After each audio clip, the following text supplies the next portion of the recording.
राष्ट्रीय संकल्प केलेला आहे।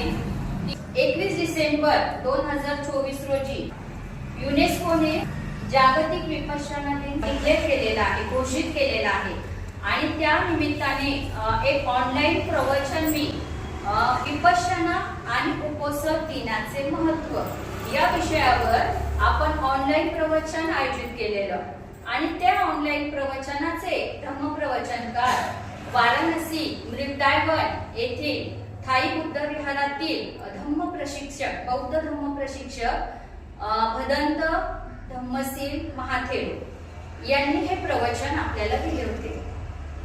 त्या ऑनलाईन प्रवचनात जवळपास 25 ते 30 अटेंडीज होते, हजर होते, ज्यांनी हे प्रवचन ऐकलं। त्या प्रवचनाचा मला इतका लाभ झाला कारण तो विषयच असा होता की विपश्यना आणि उपोषण दिनाचे दैनंदिन जीवनात काय लाभ आहेत